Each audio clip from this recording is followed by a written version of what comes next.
Voilà, depuis la nuit du vendredi 12 janvier, nous vivons cette dynamique de la houle qui est en train de faire des ravages au niveau du littoral de Kafountine. Et on a attiré l'attention, on a tiré sur la sonnette d'alarme pour vraiment alerter et demander secours. Qu'est-ce qui se passe réellement? Nous savons que le phénomène de l'érosion côtière est un phénomène naturel.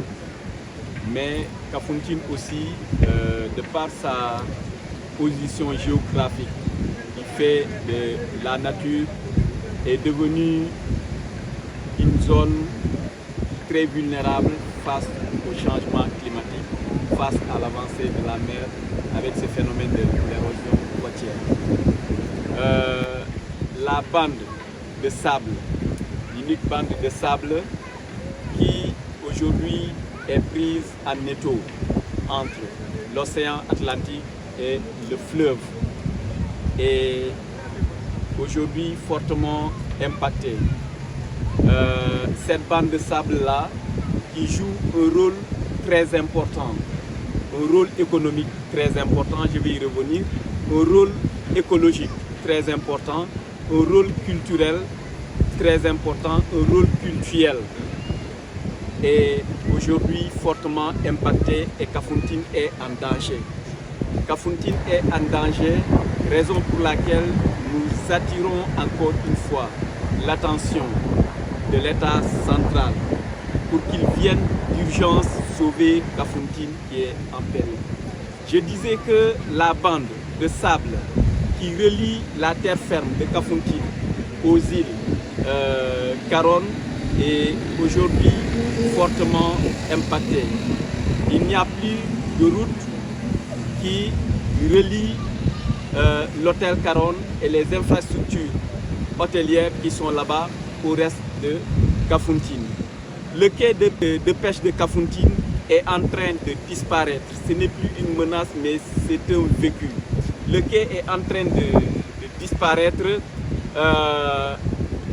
L'usine de poissons, la plus grande usine de poissons, qui aujourd'hui recrute plus de 150 personnes, va très bientôt fermer parce que l'usine est fortement atteinte. Nous avons visité l'autre partie de la bande. Nous avons vu le risque qui est là-bas avec l'installation des poteaux électriques. Le site de El Hadj Oumar Foutiyou Tall, qui est un site culturel, qui fait l'objet de visites de centaines de pèlerins ici à Kafountine, est en train de partir de façon dramatique. Le cimetière est atteint. Là où nous sommes, le quai de pêche de Kafountine est en train de partir et personne ne l'ignore que ça fait partie des quais les plus importants aujourd'hui au Sénégal. Le quai qui était d'une superficie de 13 hectares, 3 hectares sont maintenant dans l'eau. Ce qui fait que là où nous sommes, ça ne faisait même pas partie du quai de pêche de Kafountine. C'est réservé au tourisme, mais les pirogues maintenant occupent plus de 1 km du domaine touristique.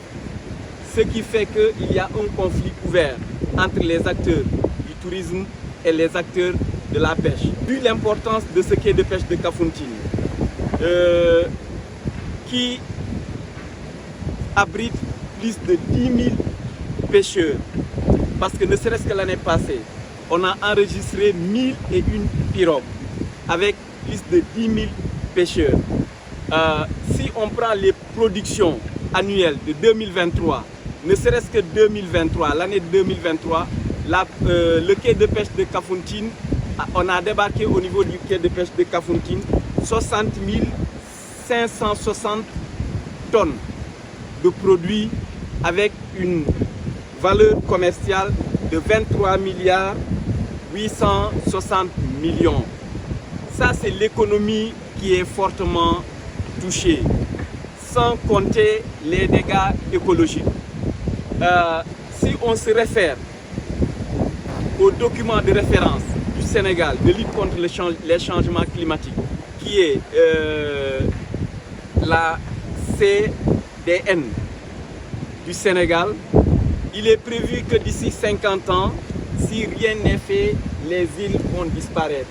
Et aujourd'hui, les îles de la commune de Kafountine sont en train de disparaître. Ce n'est pas une menace, mais c'est un fait. Parce que la bande, comme je le dis, qui est prise en étau, qui sépare la terre ferme de Kafountine aux îles, est maintenant fortement impactée et la bande est en train de disparaître. Et si cette bande disparaît, la partie continentale, c'est une partie inondable et qui fait face aux rizières, au village de Kafountine. Donc le danger est là, les pertes économiques et sociales sont réelles, les pertes écologiques sont réelles, les pertes culturelles, parce que là il faut faire la part des choses entre le bien matériel que nous constatons et le bien immatériel. Le bien immatériel qui est là, qui est incommensurable. Si je prends le cas du site de El Hadj Modibo Omar Foutiyou Tall et des cimetières, c'est vraiment désolant. C'est vraiment désolant. Et les pertes écologiques, on est dans une bombe écologique présentement. Et ça, c'est la situation. Ce que nous demandons en urgence, les mesures d'urgence, c'est quoi? Kafountine était à 14 îles. Je disais hier que Kafountine maintenant est à 15 îles. Parce que la partie qui relie les îles de Kafountine est maintenant coupée et c'est pratiquement devenu une île.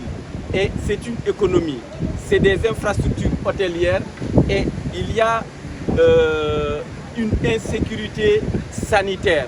S'il y a urgence aujourd'hui, une évacuation urgente, personne ne peut assurer cette évacuation urgente. Il faut attendre la marée basse pour atteindre l'autre partie de Kafountine qui est coupée. Alors, l'appel c'est quoi? C'est de faire en sorte qu'il y ait des actions urgentes pour dégager une voie qui va relier le reste de Kafountine aux infrastructures hôtelières de l'autre côté. Deuxièmement, de prendre des mesures en mettant en place des infrastructures de protection du littoral avec les brises de mer et les rochers. Ça, c'est vraiment l'urgence actuellement. Sinon, nous avons frôlé le pire la fois dernière. On n'a pas encore enregistré de dégâts en perte de vie humaine, mais tel que la situation, l'avancée de la mer évolue, nous craignons très fortement. Raison pour laquelle aujourd'hui notre rôle et notre devoir, c'est d'alerter. Et d'alerter, j'alerte même jusqu'aux défenseurs des droits de l'homme, à la société civile, aux autorités centrales de l'État, à la communauté internationale, pour qu'on vienne vraiment sauver Kafountine avant que l'irréparable ne se produise. Donc c'est l'objet de la visite d'aujourd'hui, pour que tout le monde, pour que nul n'en ignore, on constate ce qui est en train de se passer à Kafountine. Je disais tout à l'heure sur le plan économique, la plus grande usine de pêche de Kafountine, qui chaque jour emploie plus de 150 jeunes, va bientôt fermer. On a parlé, Kafountine fait l'objet de, en tout cas, est cité comme zone de départ, zone de transit à l'immigration irrégulière. C'est une réalité. Il y a plusieurs jeunes qui travaillent ici au quai de pêche qui aujourd'hui sont en désespoir total et qui empruntent les pirogues. On en a enregistré et si on ne fait rien, la chose va s'empirer. Vraiment, c'est ce message d'alerte que nous lançons tout en espérant que l'État du Sénégal va déclencher le plan Orsec, le plan d'urgence pour venir secourir vraiment et sauver les emplois ici au niveau du quai de pêche de Kafountine.